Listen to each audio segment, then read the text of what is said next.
할렐루야. 예, 오늘은 시편 84편 말씀으로 함께 은혜를 나누십시다. 표제를 보시면 이렇게 나와 있어요. 고라 자손의 시 인도자를 따라 깃딧에 맞춘 노래라고 나왔는데, 학자들이 이 고라 자손이 쓴 시다라고 말하는 분도 있지만 내용을 보면 다윗이 쓴 것처럼 보이는 경우가 많아요. 그래서 다윗이 시를 쓰고 노래를 하고 고라 자손이 편집했다라고 하는 경우가 많습니다. 저는 개인적으로 봤을 때 이게 누가 뭐 고라자이 쓴 거냐, 다윗 쓴 거냐, 뭐 그런 것보다는 이건 취사 선택입니다. 나중에 하나님 봤을 때, 야, 너 이거 다윗 쓴 건데 왜 고라자 썼다 그랬어? 너 이거 고라가 쓴데 너 왜 다윗 썼다 그랬다 갖고 야단치지는 않을 것 같아요. 그렇죠? 중요한 거는 이 시인이 무엇을 말하고자 하는가를 아는 게 중요하죠. 또 하나님께서 이 본문을 통해서 오늘 사는 저 여러분에게 무슨 말씀을 하길 원하신가를 캐치하는 게 중요하다고 생각이 돼요. 자, 이 시 내용을 살펴보면 내용을 쭉 읽어보시면 여러분들이 느끼셨겠지만 이 시편 기자가 지금 하나님의 전을 가고 싶은 간절한 마음이 있어요. 근데 갈 수 없는 마음. 오늘 보면 여호와의 장막, 하나님의 궁정 이런 말이 나오죠. 하나님의 전에 가서 예배하고 싶은 마음이 굴뚝 같지만 갈 수 없는 처지, 그리워만 하는 처지예요. 결국 여러분 하나님의 전을 사모한다는 말씀은 하나님을 사모하는 마음과 똑같죠. 구약에 보면 많은 인물들이 있지만 다윗이 하나님을 사랑한 대표적인 하나님의 사람이라고 생각이 돼요. 그가 입으로 고백했죠. 나의 힘이 되신 여호와여, 내가 주님을 사랑합니다. 고백했습니다. 여러분 사랑은 그렇죠? 우리 그렇잖아요. 말로만 하는 것이 아니다 생각하는데 일단 말이 우선이 돼야 됩니다.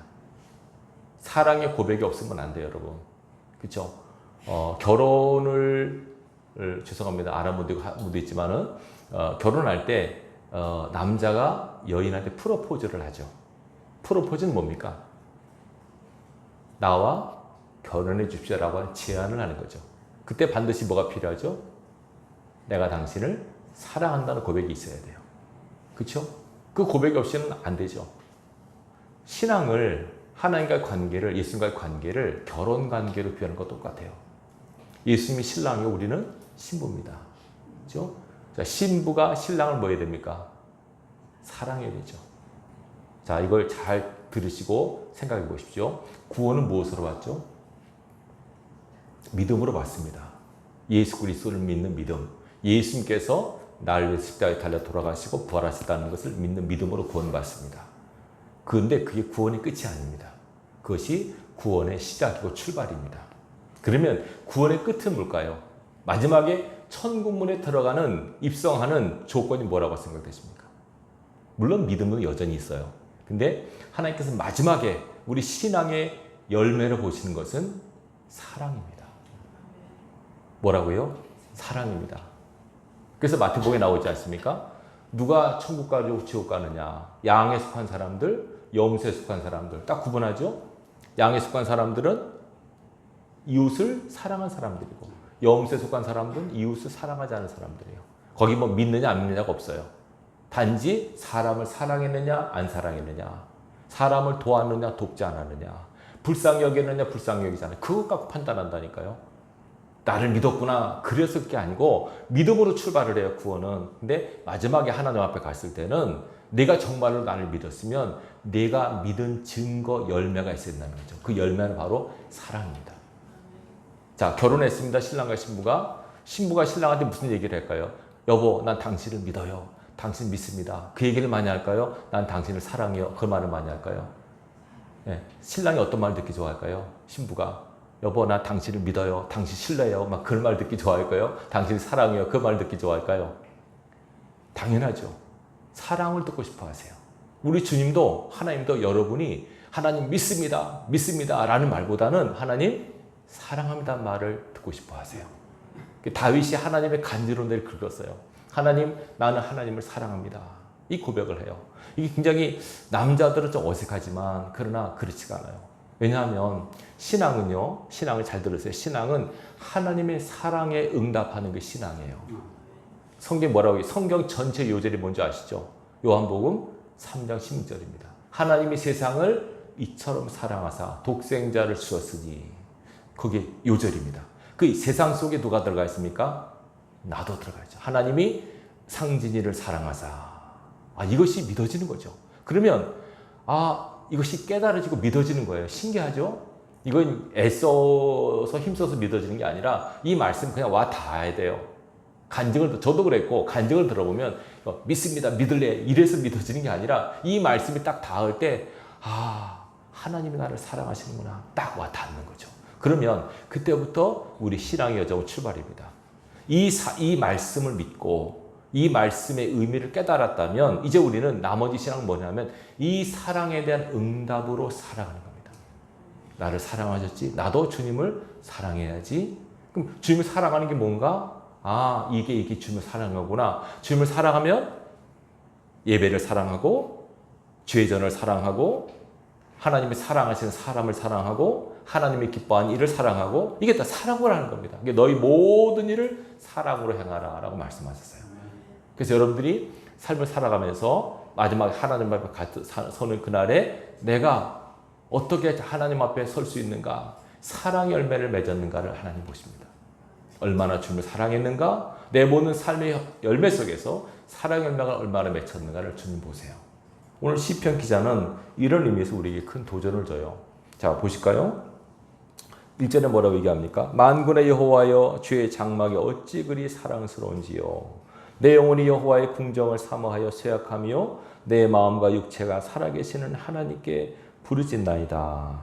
자, 오늘 시편 기자는 하나님 앞에 하나님의 궁정, 하나님의 계신 처소를 사모한다고 말합니다. 그리워한다. 너무너무 그리워하는 거죠. 그래서 너무 그리워해서 쇠약할 정도로. 여러분 너무 보고 싶은데 못 보면은 병나잖아요. 그 마음이에요 지금. 내 영혼이 여호와의 궁정을 사모하여 쇠약하며 기도합니다. 내 마음과 육체가 살아계신 하나님께 부르짖습니다. 무슨 기도할까요? 하나님의 전에 가고 싶어요.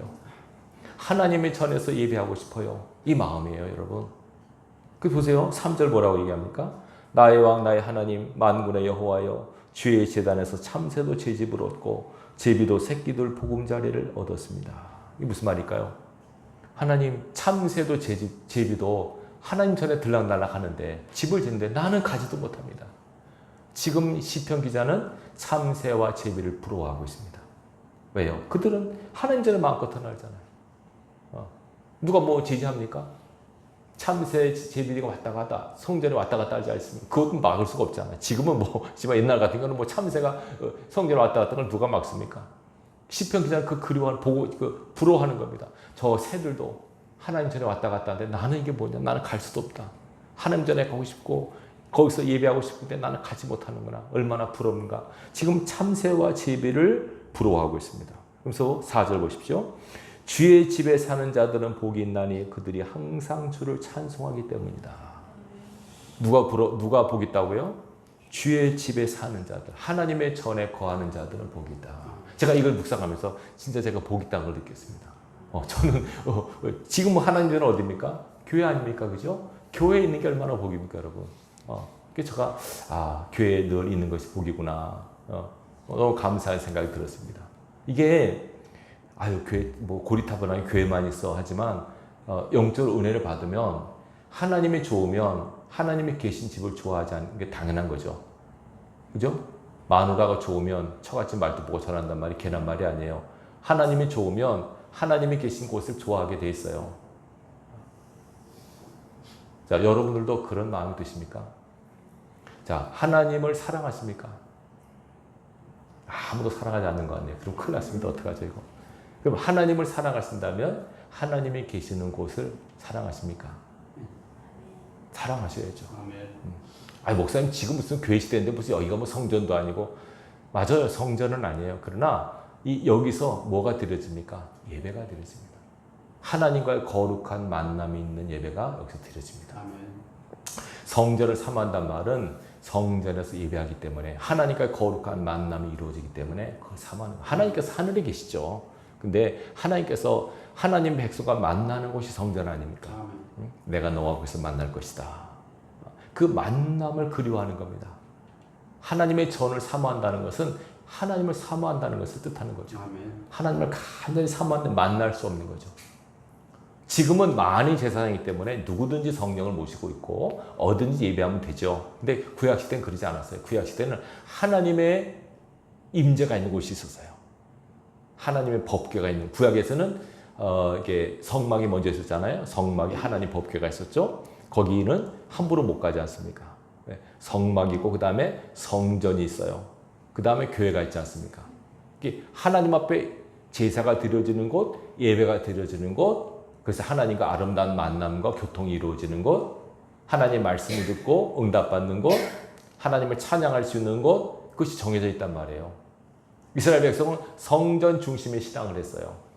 그래서 성전에 가는 것이 그들의 꿈이에요. 비전이에요. 여러분, 무슬림들이 사우디 메카라는 데 알지 않습니까? 메카가 성지입니다. 근데 거기 순례하는 게 그들의 꿈이에요. 우리는 지금 교회 시대가 그러진 않지만 적어도 지금 우리는 어디를 그려야 될까요? 교회를 그리워해야 돼요, 여러분들이. 여러분, 교회에 일주일에 몇 번 오십니까, 보통? 평균 한 번, 한 달에 한 번, 두 번 이렇게 합니까? 사실 뭐 교회 예배들이 오면 올 일이 없겠지만, 그러나 그건 더 뒤로 하고 그냥 하나님이 계신다고 하는 인식을 갖고 하나님 앞에 나와서 여러분들이 좀 기도하는 은혜가 있으면 좋겠습니다. 제가 교회 하루 종일 있어요. 그러면 누가 오시는 분 없나 하면 오시는 분이 없더라고요. 좀 안타깝더라고요. 이전에 제가 보면 제가 학교 다닐 때 그때만 해도 좀 교회가 성전 개념이 있었어요. 그래가지고 목사님이 이제 교회에서 기도하는 훈련을 많이 시켰거든요. 제가 이제 청년 때죠. 청년 때 청년 지도 선생님 한 분 있었습니다. 이름이 서화진이라고, 이름도 기억나요. 근데 그분이 대학교 학생이었는데 이분이 새벽 기도를 잘 못 나오시고 아침에 회사 출근하면서 꼭 교회 오시는 거예요. 꼭 교회 와서 기도하고 교회를 가고 출근하고 또 다시 퇴근하고 또 와서 기도하고 집에 가요. 근데 그게 이제 다 알죠. 이렇게 왔다 갔다 하니까 교회 이제 사찰 집사님도 보고 목사님도 가끔 만나고 그러니까 아침에 출근하기 전에 기도하고 퇴근하고 기도하고 그래가 그렇게 하시더라고요. 우리 이제 지도 교사였거든요. 그분 청년부 교사였는데 되게 신실하신 분이었어요. 그래가지고 그냥 본인은 하나님 앞에 하나님 잘 다녀오겠습니다. 인사하고 잘 다녀왔습니다. 우리 같으면 그냥 뭐 집에서도 되고 그렇지 않습니까? 근데 그분은 그렇지 않았어요. 하나님이 계신 집이라는 인식이 있었어요. 하나님의 집이라고. 그래가지고 나중에 제가 이제 듣기에 그분이 서울대학교 대학원을 갔다 그러더라고요. 그래가지고 교수가 됐나 막 그런 말을 들었어요. 경희대학교 다녔는데 그래가지고 그분이 진짜 참 잘 됐구나 그런 생각을 했거든요. 하나님의 전을 사모하면 하나님께서 복을 주세요. 지금 은퇴하셨지만 김동호 목사라는 분이 계세요. 통합 측에 그분은 신앙 이론은 개인적으로 맞지 않은 것도 있어요. 그런데 그분이 이렇게 얘기를 해요. 그분이 목회하면서 진짜 복을 많이 받았어요. 그분은 목회하면서 한 번도 어려운 일이 없었어요. 교회가 분열되거나 막 그랬고 교회가 엄청 부흥해가지고 막 그냥 교회를 나눠줄 정도로. 근데 그분이 그래요. 간증하면서 뭐 얘기하시냐면 나는 하나님의 복을 받았는데 아버지도 어머니도 예수 안 믿었을 때요. 근데 본인이 왜 복을 받았는가 생각해보니까 딱 한 가지더래요. 어릴 때 주일학교 다닐 때 그렇게 교회가 좋더래요. 그렇게 교회가 그립더래요. 그러면서 교회가 약간 높은 위치에 있었는데 비가 오면 그죠? 이 교회가 약간 이렇게 물이 오면 이렇게 물이 흘러면서 고량이 파지잖아요. 그럼 성도들이 못 밟을까봐 일찍 가서 막 고량을 메꾸고 막 뚝을 쌓고 막 그랬다는 거예요. 그리고 교회 먼저 가서 신발 정리하고 교회 청소하고. 그 목사님 왜 이렇게 하냐니까 그냥 교회가 좋아서 그렇게 자기는 어렸을 때 교회가 좋아서 그냥 한 것밖에 없대요. 그거밖에 아무것도 하나님의 복 받을 근거가 없다 그러더라고요. 그래서 하나님께서 복을 주신 거죠. 성경에 나오죠. 예루살렘을 사랑하는 자는 형통하리로다. 예루살렘에 뭐가 있습니까? 하나님의 성전이 있잖아요. 여러분, 신앙은 그죠? 신앙은 하나님과의 관계예요. 하나님을 사랑하면 하나님과 관계된 모든 것을 사랑하게 되어 있어요. 지금 여러분들이 교회의 소중함에 대해서 여러분 인식을 얼마나 할지 모르지만 교회는 굉장히 소중한 곳이에요. 크리스찬들은 집과 일터와 교회의 세 군데밖에 왔다 갔다 할 수 없어요. 그 중에 여러분의 삶의 3분의 1을 교회에서 사셔야 돼요. 근데 교회를 멀리하거나 교회를 가까이 않으면 하나님 복이 어떻게 임하겠습니까? 우리가 복받기를 사모하면 복받는 삶과 행위가 따라야 돼요. 오늘날 많은 사람들이 그냥 교회를 예배드리는 장소로만 그냥 일주일에 한 번만 왔다 가는 그런 식으로 생각하시는데 바람직하지 않아요.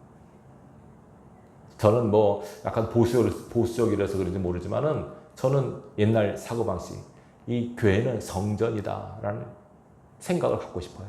하나님과 만남이 있는 곳, 기도하는 것. 이것이 틀린 것이 아닌 게 잘 보세요.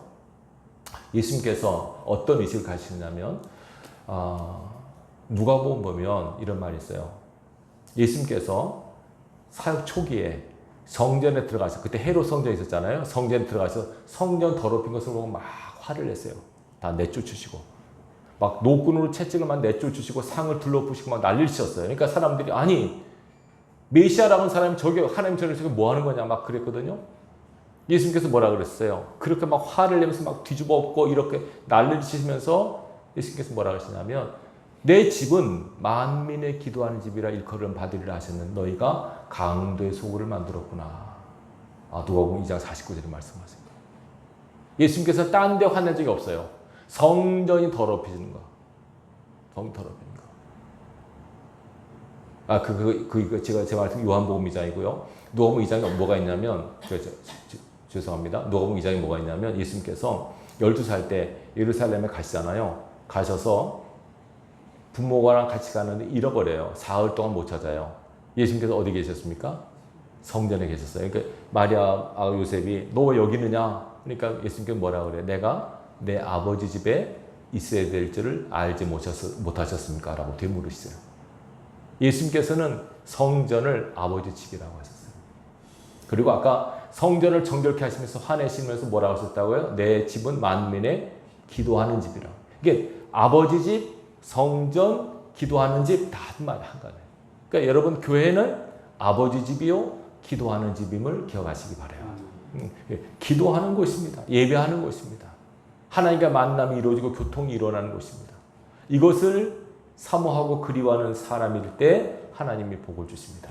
무슨 우리가 하나님 앞에 큰 업적을 행하는 것이 아니고 그냥 하나님을 살아가는 것만으로도 복이 옵니다. 오늘 본문의 말씀 잘 보십시오.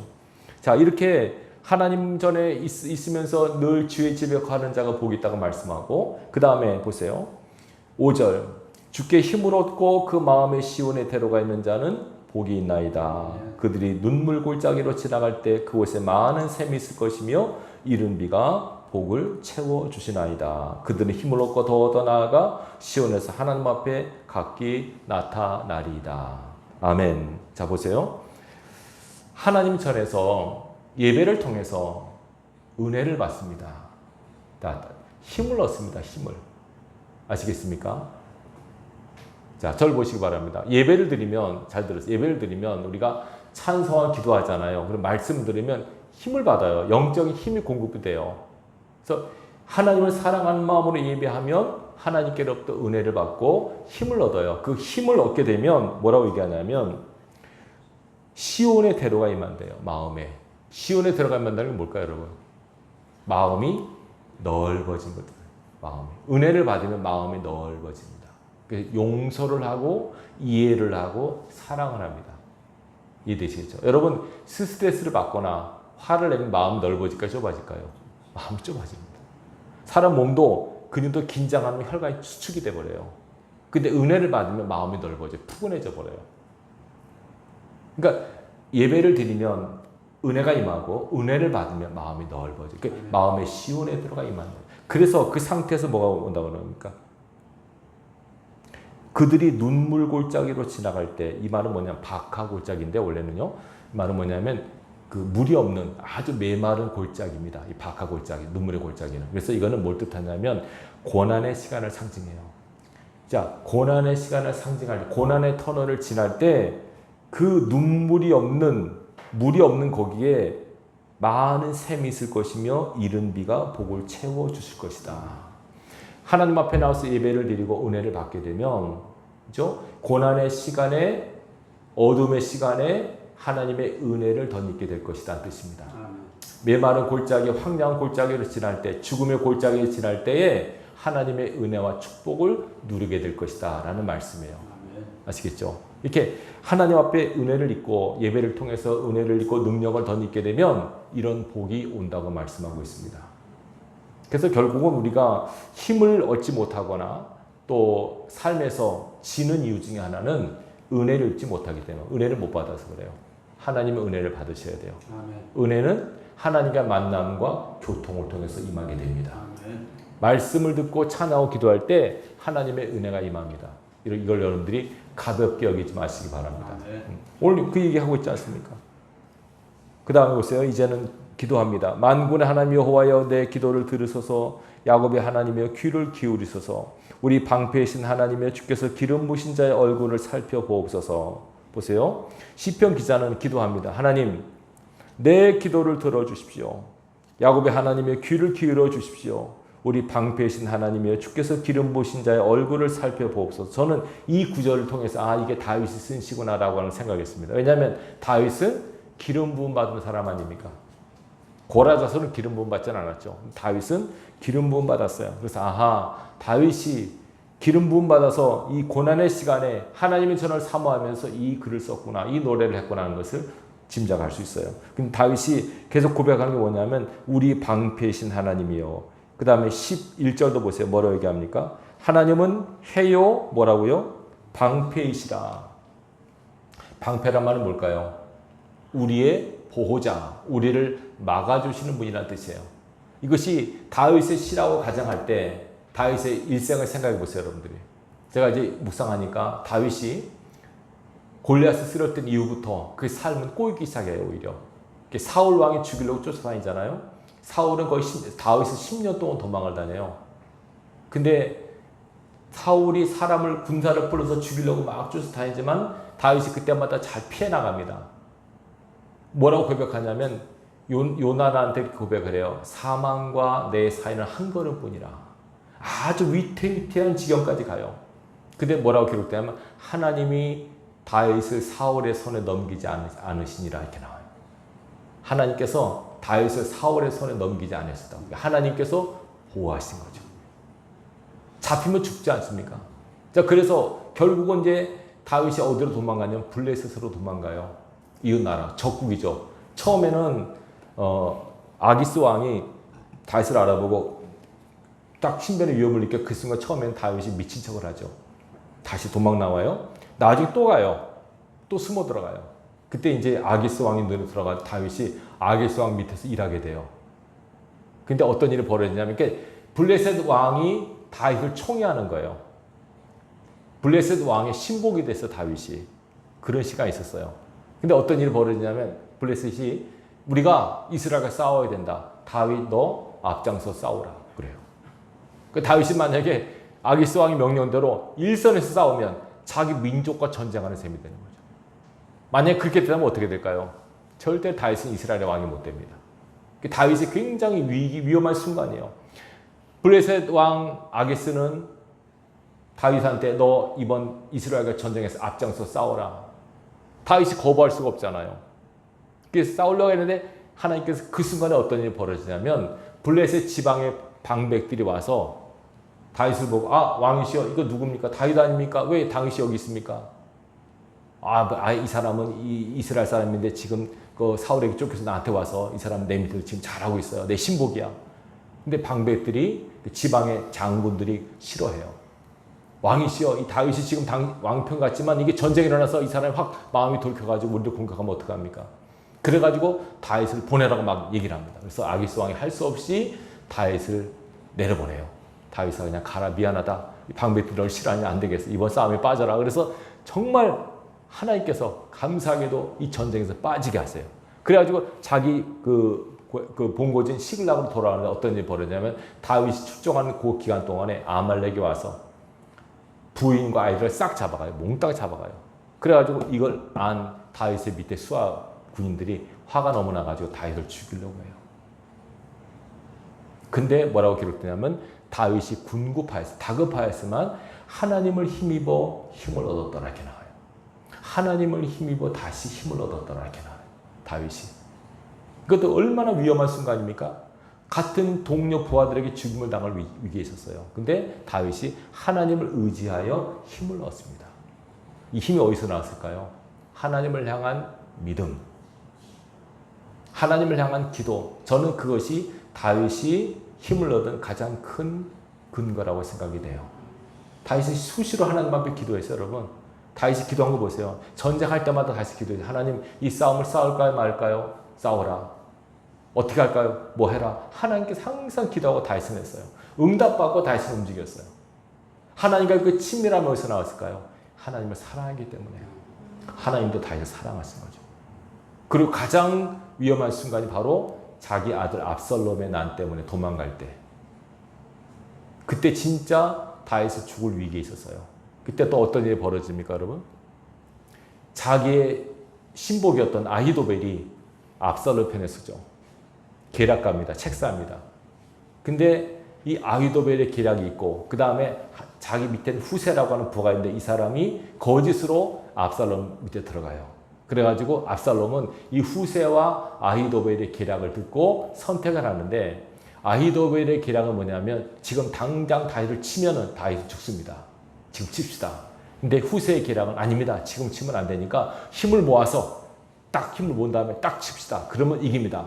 근데 후세의 계략은 뭐냐면 다윗에게 시간을 벌어주기 위함이었거든요. 근데 만약에 그때 압살롬이 아히도벨의 계략을 따랐으면 다윗이 죽었을 거예요.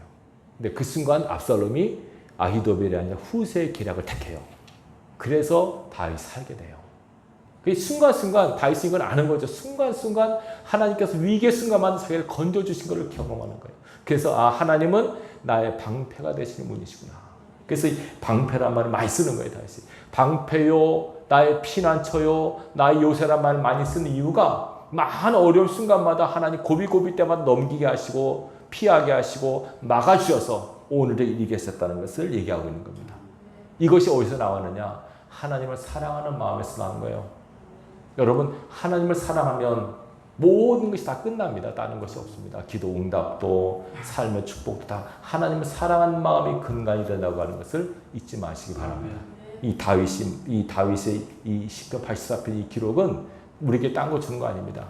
지금 나는 하나님을 사랑하는가? 저는 이걸 읽으면서 참새와 제비를 부러워하는 다윗이 부러웠어요. 이해되시겠는가요? 하나님을 그렇게 사랑하는 마음을 가진 다윗이 참 부럽더라고요. 저도 목사지만 그렇게까지 사랑하는 마음은 없어요. 어찌 보면 어떨 때는 믿음이 있다고 하지만 그러나 이렇게 주님을 이렇게 사랑하는 마음이 있을까? 이런 주님을 사랑하는 마음이 있을까? 우리 마음속에 하나님 그걸 보시지 않겠습니까? 요새 여러분들이 젊은 사람들이 이제 이혼을 많이 하는데 이런 얘기들 많이 한대요. 살아보니까 사랑하지 않는 것 같대요. 이렇게 얘기를 하더라고요. 우리 사랑하지 않는 것 같아 이혼합니다. 그럼 처음 왜 결혼하셨어요? 그냥 좋아서 했는데 살고 보니까 사랑이 아닌 것 같아요. 라고 얘기하더라고요. 좋아하는 감정과 사랑은 틀려요, 여러분. 좋아하는 감정은 그냥 매력 끌리는 거고 사랑의 감정은 그게 아닙니다. 사랑은 반드시 희생이 들어가요. 눈물이 있어요. 근데 그거 희생 안 하려고 하니까 사랑이 아니죠. 진짜 사랑은 아니에요. 좋아하는 감정이지 사랑은 아니에요. 여러분 하나님도 잘 들으세요. 내가 힘들고 어려울 때 잘 나갈 때는 사랑하지만 내가 힘들고 어려울 때 정말 그때도 하나님을 사랑할 수 있는 마음이 있는가? 이건 별개예요. 여러분이 가장 힘든 어려운 시간이 지날 때 그때도 하나님을 사랑하는 마음으로 여러분들이 설 수 있는 사람이 되기를 바라요. 사랑이 없으면 안 됩니다, 여러분. 마지막 앞에 하나님을 설 때 남는 건 사랑입니다. 얼마나 하나님을 사랑했느냐? 하나님의 사랑하시는 영혼을 사랑했느냐? 하나님의 교회를 사랑했느냐? 하나님의 예배를 사랑했느냐? 이거 갖고 여러분 하나님 앞에 서게 될 것입니다. 내가 하나님 앞에 어쩌고 남기는 게 아닙니다. 그 사랑하는 마음이 있으면 거기서 나오는 모든 말과 삶이 다 열매입니다. 그 열매입니다. 하나님을 사랑하면 사람을 사랑하게 되어 있고 하나님에 관련된 모든 것들을 사랑합니다. 하나님을 사랑합니다. 근데 예배는 싫어요. 그럴 수 없잖아요. 하나님 사랑하는데 말씀은 싫어요. 기도는 싫어요. 그럴 수 없죠. 하나님과 관계된 모든 것들을 사랑하는 것이 정상입니다. 이렇게 다윗처럼 하나님의 사랑에서 하나님의 전을 그리워하는 이 마음이 우리를 온전케 하고 하나님 앞에 하나님 나라에 들어갈 수 있는 통과할 수 있는 천국에 들어갈 수 있는 가장 큰 티켓이 된다는 것을 기억하시기 바랍니다. 아멘. 나를 믿느냐? 그것 갖고 되는 게 아니고요. 네 믿음이 진짜냐를 보세요. 진짜 믿음이라면 삶에서 사랑의 열매가 반드시 맺히게 됐다는 것을 기억하시기 바랍니다. 이번 한 주간 여러분 삶에서 하나님의 사람으로서 사랑의 열매를 맺는 은혜롭고 복된 시간들을 만들어갈 수 있기를 주님의 이름으로 축원합니다.